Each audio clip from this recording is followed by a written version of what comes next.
السلام علیکم۔ ایک نئی تحقیق نے آنکھیں کھول دی ہیں۔ ایک سائنٹیفک تحقیق آئی ہے کہ تمام دنیا کے لوگوں کو مسلمانوں کا احسان مند ہونا چاہیے کہ مسلمانوں کی وجہ سے یہ دنیا قائم ہے۔ دیکھنا چاہتے ہیں آپ اس پہ مزید بات تو دیکھیے، لیکن اس سے پہلے اس چینل کو سبسکرائب کر لیجیے گا، بیل آئیکن کو پریس کر لیں۔ میں آپ کو ایک بہت ہی حیرتناک بات بتانے جا رہا ہوں۔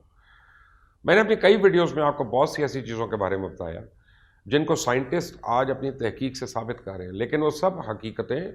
اسلام اور قرآن ہم کو بہت 100 سال پہلے بتا چکی ہیں۔ آج کی اس ویڈیو میں جو انکشاف آپ کے سامنے کرنا جا رہا ہوں آپ کے لیے بہت ہی حیران کن ہوگا، اور وہ یہ کہ اب سائنٹسٹ کا یہ کہنا ہے کہ ہمیں مسلمانوں اور ان کی چند مخصوص مذہبی رسومات کا شکر گزار ہونا چاہیے، کیونکہ اگر وہ مذہبی رسومات ادا نہ کی جائیں تو خدشہ یہ ہے کہ زمین کی گردش جو ہے وہ رک سکتی ہے۔ یہ تحقیق دراصل ہمارے ایک مذہبی فریضے خانہ کعبہ کے گرد طواف اور نماز سے متعلق ہے۔ پروفیسر لارنس ای یوسف ایف آئی ویپل مینولس کا کہنا ہے کہ ہمیں حقیقت میں مسلمانوں کا بہت شکر گزار ہونا چاہیے، کیونکہ ان کی جانب سے ادا کیے جانے والے طواف اور دعائیں ایک سپر کنڈکٹر کے طور پہ کام کرتی ہیں جو زمین کی گردش کو جاری رکھنے کے لیے انتہائی اہم ہے نا حیران کن بات۔ دراصل مسلمان حج اور عمرہ کرنے کی دوران جو خانہ کعبہ کے گرد جو 7 چکر لگاتے ہیں، اس عمل کو ہم طواف کہتے ہیں، جس کی بنیاد میں بہت سے لوگ سوال اٹھاتے ہیں کہ اگر حج کے وقت طواف سے زمین کی گردش کا تعلق ہے تو مسلمانوں کے فریضہ حج سے پہلے بھی تو اتنے سالوں سے زمین گردش کرتی رہی، تو اس وقت کیوں نہیں رکی؟ تو اس حوالے سے میں آپ کو یہ بتا دوں کہ طواف کی تاریخ رسول پاک صلی اللہ علیہ وسلم کی آمد سے، ان کے وصال سے بہت پہلے سیدنا آدم علیہ السلام کے دور سے شروع ہوتی ہے۔ جب حضرت آدم علیہ السلام کو زمین پر بھیجا گیا تو ان کو خانہ کعبہ کے قریب کہا جاتا ہے کہ زمین پہ وہ اترے، اور آپ نے خانہ کعبہ کا طواف شروع کیا جس طرح ملائکہ عرش الہی کا طواف کرتے ہیں۔ سعودی عربیہ کے تحقیقی ادارے دارالسلام کے مطابق خانہ کعبہ کی پہلی بار تعمیر فرشتوں نے کی، اور اس کے بعد حضرت آدم علیہ السلام نے اسے تعمیر کیا، جبکہ طوفان نوح میں مکمل طور پہ زمین بوس ہونے کے بعد سیدنا ابراہیم علیہ السلام نے فرشتوں کی نشاندہی پر اسی جگہ پہ دوبارہ تعمیر شروع کی۔ یہاں تک کہ دور جاہلیت میں بھی جب بھی کوئی شخص حرم کے اندر داخل ہوتا یا مکے سے کسی جگہ مسافرت کی غرض سے جاتا تو سب سے پہلے وہ خانہ کعبہ کا طواف کرتا تھا، کیونکہ اس وقت کے لوگ بھی اپنے اپنے مانے ہوئے جو خدا تھے ان کا تقرب حاصل کرنے کے لیے اسی کو سب سے اہم ذریعہ سمجھتے تھے۔ زمانہ جاہلیت میں طواف کے لیے کوئی خاص زمان یا مکان مختص تو نہیں ہوا کرتا تھا، بلکہ یہ لوگ جہاں کہیں بھی سے داخل ہوتے تھے وہیں پہ چکر لگاتے تھے، بت بھی پڑے ہوئے تھے، اور اسی معبد کے گرد 7 مرتبہ چکر لگاتے تھے۔ فقراء ننگے پیر، جبکہ عمرہ جوتوں سمیت طواف کرتے تھے، بلکہ ایک وقت تھا جب مرد و عورت جو ہیں عجیب غلیوں میں اس کا طواف کرتے تھے۔ لیکن حضور پاک محمد رسول اللہ صلی اللہ علیہ وسلم نے لوگوں کو اس طرح طواف کرنے سے منع فرمایا اور ان کو طواف کرنے کے ادب و آداب بھی سکھائے۔ سورۃ البقرہ میں ارشاد ہے کہ اس وقت کو یاد کرو جب ہم نے خانہ کعبہ کو ثواب اور امن کی جگہ بنایا اور حکم دے دیا کہ مقام ابراہیم کو مصلی بناؤ، اور ابراہیم علیہ السلام سے عہد لیا کہ ہمارے گھر کو طواف اور اعتکاف کرنے والوں اور رکوع و سجود کرنے والوں کے لیے پاک اور پاکیزہ بنائے رکھو۔ اس کے علاوہ ایک دلیل یہ بھی پیش کی جاتی ہے کہ تاریخ میں نہ صرف طواف کعبہ تقریباً 40 مرتبہ رک چکا ہے، لیکن کئی بار تو حج بھی منسوخ ہو سکا۔ اگر میں آپ کو حالیہ بندش کے بارے میں بتاؤں جو کووڈ-19 وبا کے باعث سعودی حکومت نے علماء کرام کی مشاورت اور عالمی ادارہ صحت کی جانب سے طے کردہ احتیاطی تدابیر کی روشنی میں پہلے مرحلے میں تو عمرے کی ادائیگی میں جو عارضی پابندی عائد کی تھی، اور پھر مسجد الحرام میں صفائی ستھرائی کو مزید بہتر بننے کے لیے حرم پاک کے صحن میں بیت اللہ کا طواف تو روک دیا گیا تھا۔ تو ایسا نہیں تھا کہ وہاں بالکل طواف نہیں ہو رہا تھا، صرف صحن میں طواف رکا تھا، لیکن مسجد الحرام کے بالائی منزل میں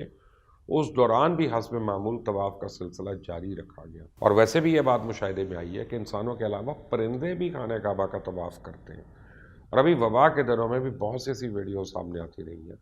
آپ نے ایک کبوتر کی ویڈیو دیکھی ہوگی کہ جو وہاں پہ جا کے سجدہ کر رہا تھا اور بار بار کر رہا تھا، اور جو لوگ فریضہ حج یا عمرہ ادا کر چکے ہیں وہ بھی جانتے ہیں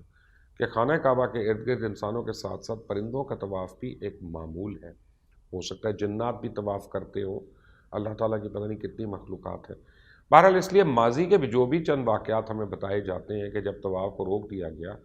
تو اس کے بارے میں ہم حتمی طور پہ کچھ نہیں کہہ سکتے۔ ہو سکتا ہے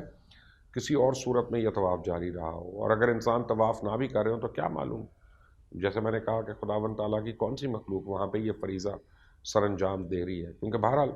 ہمارا ایمان ہے کہ اللہ ہر شے پہ قادر ہے۔ اور سائنٹسٹ کی طرف سے اب جو ایک اور بات اس میں ریسرچ میں کہی گئی، بڑی اہم بات،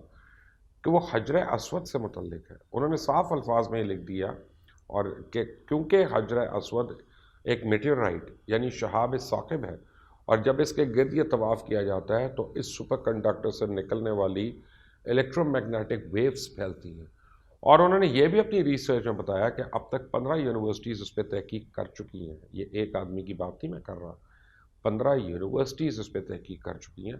اور ان سب کے مطابق حجر اسود یا یہ بلیک سٹون جو ہے، اس میں دھات کی مقدار بہت زیادہ ہے،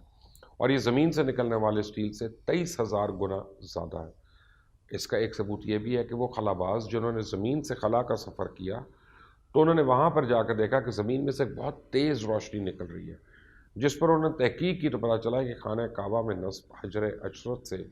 یہ شعاعیں نکلتی ہیں۔ اس کے بعد بہت سے سائنٹسٹ نے اپنی ریسرچ میں یہ نتیجہ بھی اخذ کیا کہ حجر اسود ایک مائکرو فون کی طرح کام کرتا ہے، جو زمین سے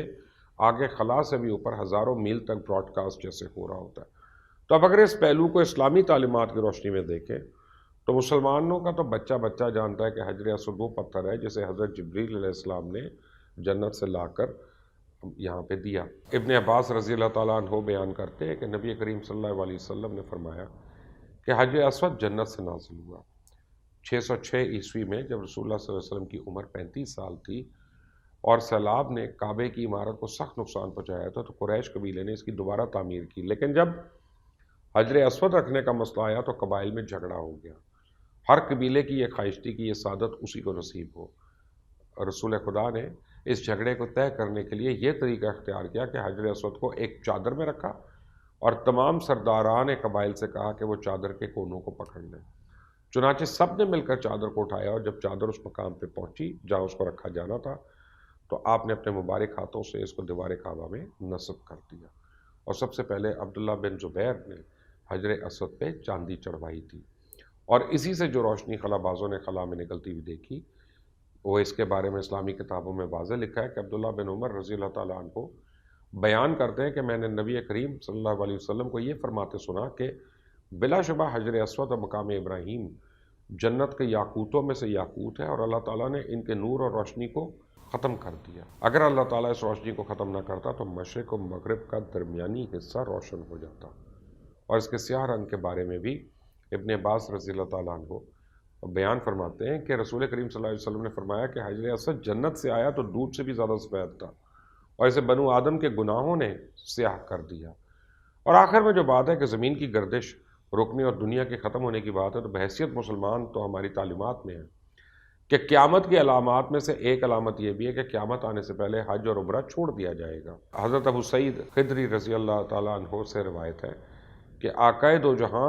سرکار دو عالم حضرت محمد مصطفیٰ صلی اللہ علیہ وسلم نے فرمایا کہ قیامت اس وقت تک قائم نہیں ہوگی جب تک بیت اللہ شریف کا حج موقوف نہیں ہو جائے گا۔ خانہ کعبہ کے گرد طواف اور نماز کا رکنا قیامت کی نشانیوں میں سے، لیکن یہ کوئی قیامت کی آخری نشانی نہیں، اور ویسے بھی عام اسلام کے بڑے بڑے علماء اکرام کی تحقیق کے مطابق ابھی 60% علامات قیامت کی نشانیاں ظہور پذیر ہوئی ہیں، لیکن بہت بڑی نشانیاں ان کا ظہور ابھی باقی ہے۔ اس لیے صرف ایک بات کو بنیاد بنا کے نہ تو آپ کسی کی مذہبی تعلیمات پہ سوال اٹھا سکتے ہیں، نہ ہی ان کو جھٹلا سکتے ہیں، لیکن ہم میں سے بڑے ناقص العقل لوگ ابھی بھی ہیں جو کہ اسلامی تعلیمات پر اس وقت تک غور نہیں کرتے جب تک سائنسدان ان پہ تحقیق کی مہر نہ لگا دیں۔ حالانکہ جو بات رسول پاک صلی اللہ علیہ وسلم نے اپنی زندگی میں اور قرآن کی صورت میں ہمیں کائنات کی تمام حقیقتیں بتا دیں اور مل گئیں، تو اس پہ تو کوئی شک و شبے کی گنجائش ہی نہیں۔ اللہ تعالیٰ نے کہا نا کہ ذالک الکتاب لا ریب فیہ، یہ وہ کتاب ہے جس میں کوئی شک و شبے کی گنجائش نہیں۔ تو اب یہ کوئی مسلمان نہیں کہہ رہا، یہ بہت سی یونیورسٹیز کے مختلف سائنسدان جنہوں نے جوائنٹ تحقیق کی، انہوں نے کہا کہ یہ طواف کعبہ جو ہے یہ زمین کی گردش میں مددگار ثابت ہو رہا ہے۔ فَبِأَيِّ آلَاءِ رَبِّكُمَا تُكَذِّبَانِ، پتہ نہیں کس کس چیز میں ہماری کون کون سی بچت اور بھلائی جو ہے وہ اللہ تعالیٰ کو منظور ہے۔ اللہ تعالیٰ سب کو اہل ایمان بنائے، اور جب بھی اٹھائے تو ایمان کی حالت میں اٹھائے۔ آمین۔